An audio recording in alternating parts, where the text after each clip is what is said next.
Hari ini tim khusus Polri kembali memeriksa tersangka Putri Chandrawati dan Susi yang merupakan asisten rumah tangga dari Putri dan Sambo. Pemeriksaan dilakukan dengan menggunakan alat pendeteksi kebohongan. Istri Irjen Verdi Sambo, Putri Chandrawati, yang telah ditetapkan sebagai tersangka pembunuhan Brigadir Yosua Huta Barat, diperiksa oleh penyidik Polri dengan menggunakan alat pendeteksi kebohongan, yakni uji poligraf. Pemeriksaan dilakukan selama kurang lebih 7 jam oleh penyidik di Pusat Laboratorium Forensik Sentul, Jawa Barat hari ini. Selain Putri, tes poligraf juga dilakukan terhadap asisten rumah tangga yang juga sekaligus menjadi saksi, yakni bernama Susi. 3 tersangka lain di kasus pembunuhan berencana Brigadir Yosua Huta Barat, yakni Barada E, kemudian Bribka RR dan KM atau Kuat Ma'ruf juga telah diperiksa dengan menggunakan alat pendeteksi kebohongan beberapa hari lalu. Sementara itu untuk tersangka Verdi Sambo akan diperiksa dengan menggunakan alat pendeteksi kebohongan besok.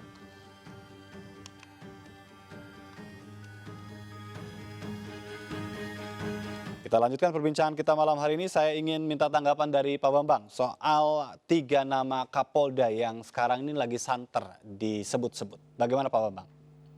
Ya, informasi sekecil apapun bagi kepolisian saat ini itu harus didalami. Ini sekaligus untuk memberikan sebagai wujud transparansi oleh kepolisian. Juga nanti kalau tidak temukan bukti-bukti terkait pelanggaran-pelanggaran, ini juga untuk membersihkan nama-nama beliau yang diduga melakukan pelanggaran itu. Makanya ini harus segera didalami dan kepolisian juga harus memberikan penjelasan kepada publik agar isu-isu ini tidak semakin berkembang gitu. Memang hal ini tentunya akan membutuhkan energi yang sangat besar karena melibatkan beberapa Kapolda, 3 Kapolda yang semuanya adalah tipe A gitu loh. Nah ini kalau tidak diselesaikan juga akan semakin menurunkan kepercayaan masyarakat kepada kepolisian gitu. Tapi kalau diselesaikan secara terburu-buru, ini juga akan membuat guncangan-guncangan di internal kepolisian. Ini yang harusnya juga harus disiapkan gitu loh oleh kepolisian. Agar tidak terjadi keguncangan seperti itu. Baik, kalau Prof gimana? Ya, saya kira setuju bahwa ini harus segera dilakukan sehingga kemudian tidak menimbulkan fitnah, tidak menimbulkan spekulasi, sehingga memberikan sebuah kepastian. Karena penting untuk membangun sebuah kredibilitas institusi, kredibilitas personal. Kalau informasi ini liar, tidak dilokalisir, akhirnya muncul berbagai macam spekulasi. Muncul fitnah, merugikan yang bersangkutan. Maka perlu diberikan klarifikasi, perlu diberikan kepastian, dan akurasi tingkat kebenaran informasi tadi itu. Sehingga nanti disampaikan kepada publik memang tidak ada keterlibatan yang lain atau ada keterlibatan yang lain sehingga semuanya menjadi jelas. Tidak muncul berbagai macam asumsi maupun spekulasi di publik. Gitu. Iya, tapi Pak Susno saya ingin minta pendapat Anda. Ini kasus Verdi Sambo ini seperti penyakit menular ya. Ada terus rentetannya nampaknya begitu kan. Karena memang banyak juga memang kritik terhadap institusi Polri ini. Karena memang ada hal-hal yang sebetulnya memang perlu untuk reformasi atau diperbaiki memang sejak lama. Bagaimana Anda melihat dan harus seperti apa memposisikan diri untuk bisa kembali ya menunjukkan citranya dan mempertahankan kepercayaan masyarakat? Jadi begini, setiap ada suatu peristiwa kita tidak boleh terlalu tertidur dengan hal-hal yang negatif. Memang ini negatif, memang ini aib, tetapi di balik itu ada hikmah. Nah, kita ambil dari segi hikmahnya. Saat inilah Polri harus berbenah di era reformasi ini. Dan saat inilah Polri harus menyadari bahwa polisi itu bukan miliknya polisi. Polri itu di era reformasi ini adalah milik rakyat. Adapun cacian, adapun hujatan, itu jangan dipandang negatif, jangan menyakitkan. Itulah bentuk kecintaan rakyat selaku the owner of the Indonesian National Police untuk memperbaiki dirinya.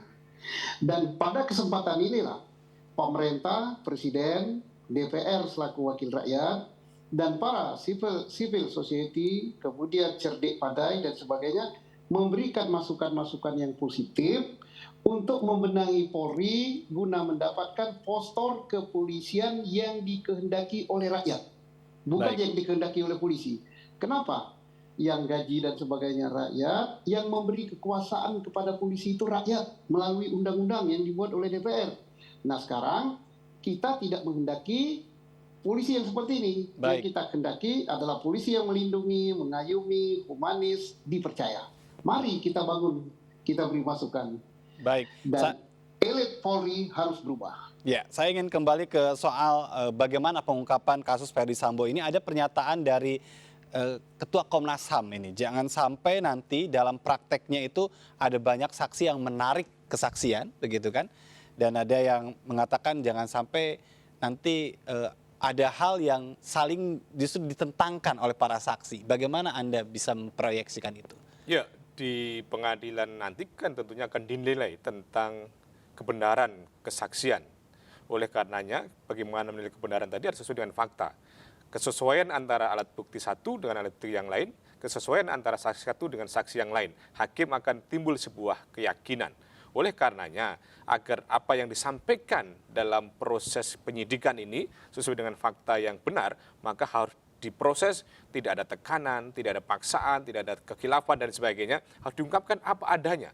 Kalau yang sekarang disampaikan adalah apa adanya, maka tentunya akan mempermudah dalam proses pemeriksaan di persidangan nanti. Kalaupun toh nanti di dalam persidangan misalnya mencabut, mengurangi, atau menambahkan keterangan ketika penyidikan waktu itu, tentunya hakim akan memiliki penilaian tersendiri tentang penilaian yang mana yang benar untuk dijadikan rujukan, memberikan keputusan, memberikan keadilan dan kebenaran pada kasus karena kan tersebut. tadi di awal yang primernya itu oke lah, itu bisa dicari jalan lain begitu kan terkait dengan keterangan. Nah, bagaimana kalau strategi keterangan ini justru nanti dipertentangkan antar terdakwa nanti begitu ya? Ternyata masih bisa begitu ya? Masih bisa. Seandainya dikonfrontasi kemudian tidak terjadi sebuah kesesuaian, hakim punya penilaian, punya cara sendiri dengan menggunakan petunjuk-petunjuk mana yang lebih relevan untuk menilai sebuah kebenaran nanti Baik. itu. Tapi alat pendeteksi kebohongan, Pak Susno, sejauh pengalaman Anda, seberapa efektif itu untuk bisa memperkuat pembuktian sebuah kejahatan atau pengakuan seseorang? Itu kan hanya sebagai pembanding, ya, penguji. Nah, apakah sudah diakui sebagai alat bukti apa tidak? Itu nanti kan tergantung sidang pengadilan. Gitu. Karena di UHAP kita alat pendeteksi itu kan belum dimasukkan gitu. Tetapi kalau kita mau nyatakan itu sebagai bukti elektronik, karena dia bekerja dengan basic elektronik, ya monggo-monggo saja.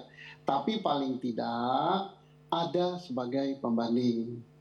Saya sangat sependapat dengan Profesor Padi, bahwa bagaimana kalau itu mencabut, ya bisa-bisa saja kok. Keterangan itu nanti kan jangankan bertentangan, dicabut juga boleh, nggak dilarang. Tetapi kita ingat, pengakuan terdakwa di depan persidangan itu nilainya sangat rendah, di bawah posisinya, paling bawah. Nah, saya yakin bahwa penyidik Polri sudah punya alat bukti yang lain gitu. Berupa apa? Berupa saksi gitu. Saksi yang bukan saksi mahkota. Berupa saksi ahli, itu kan alat bukti tersendiri, saksi ahli.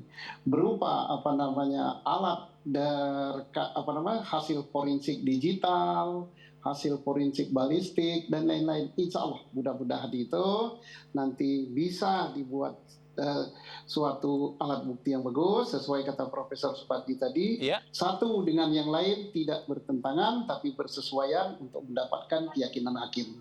Baik, Pak Bambang, saya mengkaitkan kembali terkait dengan tadi ya, bagaimana upaya polisi untuk bisa meyakinkan, menjadikan ini sebagai momentum.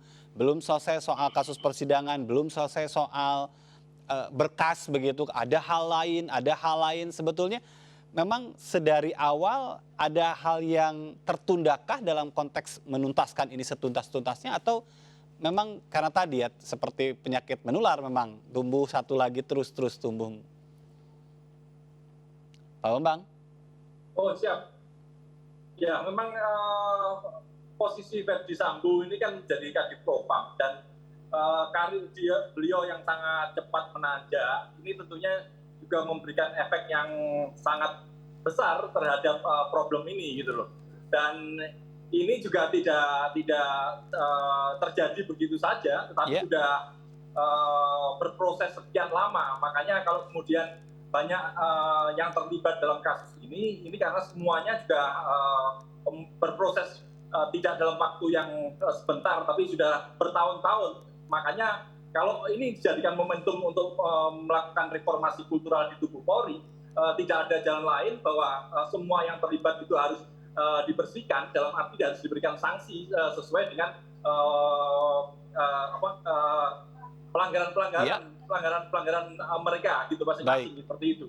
Baik. Kalau tanpa ada itu, ini reformasi kultural di tubuh Polri ini mungkin hanya sekedar lip service saja. Baik, tapi apakah Anda melihat dalam upaya untuk melakukan reformasi kultural tadi memang di tubuh Polri sekarang ini ada upaya-upaya politis lah begitu, antar faksi begitu?